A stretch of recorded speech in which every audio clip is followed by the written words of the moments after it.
খায়বারে মুসলমানরা ইহুদিদের পরাজিত করার পর সেখানে শান্তি প্রতিষ্ঠিত হয়। খায়বারের লোকেরা বড় ধরনের ক্ষতির মুখে পড়েছিল, কিন্তু তাদের মধ্যে কেউ কেউ মনে মনে বিদ্বেষ পুষে রেখেছিল। তাদের মধ্যেই একজন ইহুদি নারী ছিলেন, নাম জয়নাব বিনতে আল হারিস।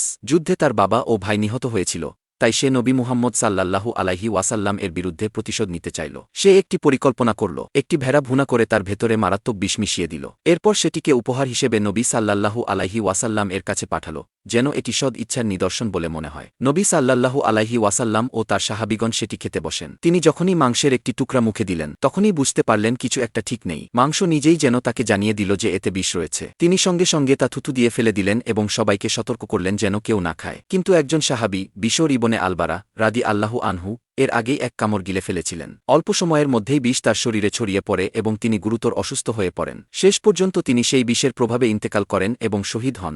ওই নারীকে নবী সাল্লাল্লাহু আলাইহি ওয়াসাল্লাম এর সামনে আনা হলে সে স্পষ্টভাবে নিজের পরিকল্পনার কথা স্বীকার করে। সে বলেছিল সে তাকে পরীক্ষা করতে চেয়েছিল। যদি তিনি সত্যিই নবী হন তবে আল্লাহ তাকে রক্ষা করবেন, আর যদি না হন তবে তার প্রতিশোধ সফল হবে। নবী সাল্লাল্লাহু আলাইহি ওয়াসাল্লাম প্রথমে তাকে ক্ষমা করে দেন, যা তার শত্রুদের প্রতিও তার অসীম দয়ার পরিচয় দেয়। কিন্তু বিশর রাদি আল্লাহু আনহু ইন্তেকাল করার পর ন্যায় বিচার কার্যকর করা হয় এবং আইনের বিধান অনুযায়ী ওই নারীকে শাস্তি দেওয়া হয়। নবী সাল্লাল্লাহু আলাইহি ওয়াসাল্লাম এর ক্ষেত্রে যদিও তিনি মাংসটি থুতু ফেলে দিয়েছিলেন, তবুও কিছু বিষ তার শরীরে প্রবেশ করেছিল। তা সঙ্গে সঙ্গে তাকে হত্যা করেনি। তবে বহু বছর পরে তার শেষ অসুস্থতার সময় তিনি বলেন, আমি যে অসুস্থতায় ভুগছি তা সেই খায়বারে খাওয়া বিষমাখা মাংসের কারণেই। সুনানে আবু দাউদ হাদিস নম্বর 4512। এই ঘটনাটি আমাদের দুটি বিষয়ের কথা স্মরণ করিয়ে দেয়।